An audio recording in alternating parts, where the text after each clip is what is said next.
கற்றது உலகளவாகவும் கல்லாதது கைவிடங்களவாகவும் இருக்கிறது. Hello everyone, எல்லாரும் எப்படி இருக்கீங்க? நல்லா இருக்கீங்களா? இந்த வீடியோ உங்கள்கிட்ட பேசின டாபிக் என்ன அப்படின்னு பார்த்தா, இன்னைக்கு நம்ம கவர்மெண்ட்ல என்னெல்லாம் நடந்திருக்கு அப்படிங்கிற சில விஷயங்கள் இந்த வீடியோ உங்கள்கிட்ட பேச போகிறேன்.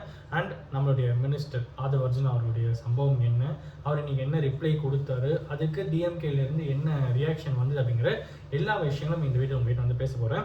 ஸோ ஃபர்ஸ்ட் விஷயம் என்ன அப்படின்னு பார்த்தா, இன்னைக்கு நம்மளுடைய சட்டமன்றம் வந்து கூட்டியிருந்தது. அதில் வந்து ராஜமோகன் என்ன சொன்னார்னா, வாக்குறுதிகள் நாங்கள் வந்து கண்டிப்பாக நிறைவேற்றும், நாங்கள் எப்படி நிறைவேற்றுவோம் அப்படின்ட்டு பாருங்க அப்படின்ற மாதிரி ஒரு அஷூரன்ஸ் வந்து ராஜமோகன் வந்து கொடுத்திருந்தாரு. அண்ட் அடுத்து என்ன அப்படின்னு பார்த்தீங்கன்னா, ஆதவ் அர்ஜுனா அவர்கள் வந்து ஒரு மிகப்பெரிய சம்பவமே அப்படி பண்ணார் அப்படின்னு சொல்லலாம். ஏன்னா டிஎம்கேல இருக்கிற எடிசன் அப்படிங்கிற எம்எல்ஏ அவர் என்ன சொன்னார் அப்படின்னு பார்த்தீங்கன்னா, நம்ம சீஃப் மினிஸ்டர் வந்து நம்ம விஜயன் வந்து பேச மாட்டேங்கிறாரு, சைலண்டாக தான் இருக்கார் அப்படின்ற மாதிரி சரித்திர புகைப்படைக்கிறார் சம்திங் லைக் தட் சொல்லி அந்த மாதிரி வந்து ஒரு மார்க் பண்ண மாதிரி பண்ணார். உடனே ஆதவ் அர்ஜுனா அவர்கள் என்ன சொன்னார்னா, எங்கள் சிஎம் அவர்களுக்கு வந்து எப்போ பேசணும், என்ன பேசணும், எப்படி பேசணும் கரெக்டாக தெரியும். கொளத்தூரில் 5 நிமிஷம் பேசினதுக்கே என்னாச்சு அப்படிங்கிறது நீங்கள் எல்லாமே பார்த்துருப்பீங்க அப்படிங்கிற மாதிரி ஆதவ் அர்ஜுனா அவர்களுடைய ரிப்ளை இருந்தவொடனே உடனே டிஎம்கேல எல்லாமே வந்து கோவப்பட ஆரம்பிச்சிட்டாங்க.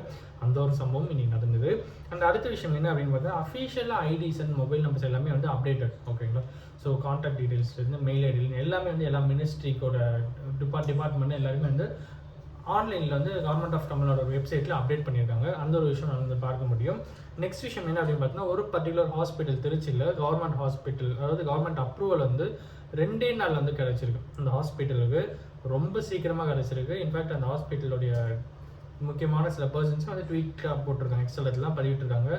எவ்வளோ ஃபாஸ்ட்டாக நல்லாவே நடந்திருக்கு அப்படின்னு சொல்லியிருந்தாங்க. அதுவுமே வந்து ரிமார்க்கபிள் ஒரு விஷயமா இருந்தது. அண்ட் அடுத்த விஷயம் என்ன அப்படின்னு பார்த்தீங்கன்னா, நம்மளுடைய அறநிலையத்துறை அமைச்சர் ரமேஷ் அவர்கள், ஓகேங்களா, அவர் வந்து பழனியில் கோவிலில் ஸ்பெஷல் தரிசனம்லாம் வேணாம், நான் மக்களாக போகிறேன்னு சொல்லி 2 மணி நேரம் க்யூவில் நின்று போய் சாமி தரிசனம் பார்த்துட்டு வந்தார். அதுக்கப்புறம் வந்து சாப்பிட்றதுக்கு அன்னதானம் போயிட்டு வந்து மக்களாக வந்து காமன் மேனாக வந்து சாப்பிட்டது வந்து ரொம்ப வரவேற்கத்தக்க ஒரு விஷயம்னு சொல்லி அங்கே இருக்கிற மக்கள் வந்து ரொம்பவே பாராட்டினாங்க. அந்த மாதிரி விஷயங்கள் நம்மளால் ஆன்லைனில் பார்க்க முடியுது. அதையும் உங்களுக்கு சொல்லணும் அப்படின்னு நினச்சேன்.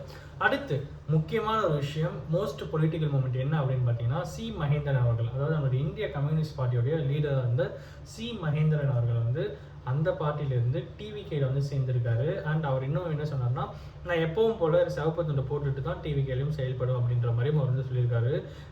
கிட்டத்தட்ட செங்கோட்டையன் அவர்கள் வந்து ஜெயலலிதா அம்மா ஃபோட்டோ பாக்கெட்டில் வச்சுருக்கும்போது நீங்கள் ஒன்று வச்சுட்டு எதுவும் ப்ராப்ளம் இல்லை அப்படின்னு சொன்ன மாதிரி அவங்களோட இண்டிபெண்டன்ஸ் வந்து அதை வந்து அஷ்யூர் பண்ணுறது வந்து டிவிக்கே வந்து ஒரு மிகப்பெரிய ஒரு பங்கு வகிக்குது அப்படின்னே சொல்லலாம். என் பார்ட்டிக்கு வந்துட்டீங்க, நான் சொல்ல தான் செய்யணும், நான் ஏன் கட்சி தொண்டு தான் போடணும், நான் ஏன் ஃபோட்டோ தான் வைக்கணும், என்ன தான் நீங்கள் ஃபாலோ பண்ணணும் அப்படின்லாம் இல்லாமல் உங்களோட இண்டிபெண்டன்ஸ் அதை நான் வந்து அஷ்யூர் பண்ணுறன்ற மாதிரி நிறைய விஷயம் வந்து விஜயனை பண்ணுறது ரொம்ப முக்கியமான ஒரு விஷயம். அண்ட் அடுத்த விஷயம் என்ன அப்படின்னு பார்த்தீங்கன்னா, நெக்ஸ்ட்டு கர்நாடகாவில் மேகதாது அணை கட்டுறது ஒரு மிகப்பெரிய விவகாரமாக போயிட்டுருக்கு. இன்னைக்கு நம்மளுடைய கவர்மெண்ட்டுக்கு கிட்டத்தட்ட ஆப்போசிட் பார்ட்டிஸ் எல்லாருமே வந்து அக்செப்ட் பண்ணிக்கிட்டாங்க. நாங்கள் எல்லாம் இந்த ஒரு விஷயத்தில் கருத்து வேறுபாடுகள், கட்சி ரீதியாக கருத்து வேறுபாடுகள் இருந்தாலும் அதெல்லாம் தாண்டி நம்ம வந்து ஒரு ஒருமித்தமாக தமிழ்நாடு அப்படின்ட்டு வரும்போது அந்த அன்னைக்கு வந்து எதிர்ப்பு தெரிவிப்போம் அப்படிங்கிற ஒரு விஷயத்தை வந்து ஒரு ரெசல்யூஷன் வந்து இன்னைக்கு வந்து அசம்பிளியில் வந்து சொல்லியிருக்காங்க. எல்லா கட்சியிலையுமே வந்து அது ரிலேட்டடாக பேசியிருக்காங்க, ஓகேங்களா? எல்லா கட்சி தலைவருமே பேசியிருக்காங்க. உதயநிதி அண்ணன்லேருந்து, அப்புறம் வந்து பிரேமலதா மேம்லேருந்து, அப்புறம் சௌமியா அவர்கள்லேருந்து எல்லாருமே வந்து பேசியிருக்காங்க. எல்லாருமே வந்து இந்த விஷயத்துக்கு சப்போர்ட் பண்ணுறோம் தமிழ்நாடு கவர்மெண்ட்டுக்கு அப்படின்னு சொல்லி அவங்களோட சப்போர்ட்டை மேகதாது அணை கட்டுறதுக்கு தமிழ்நாடு எதிர்க்கிற அந்த விஷயத்துக்கு எல்லா கட்சிகளும் வந்து சப்போர்ட் கொடுத்துருக்காங்க. ஏடிஎம்கே எடப்பாடி அவர்கள்லேருந்து எல்லாமே வந்து சொல்லியிருக்காங்க. இந்த ஒரு விஷயம் ஒரு நல்ல விஷயமா இன்னைக்கு வந்து பார்க்கப்பட்டது. இன்னைக்கு இதுதான் நடந்தது. இன்னைக்கு இதை நான் உங்ககிட்ட ஷேர் பண்ணணும் அப்படின்னு சொல்லி நினச்சேன். யாரும் ஒருத்தருக்கு நாலேஜ் சொல்லி நான் நம்புறேன். Thank you so much.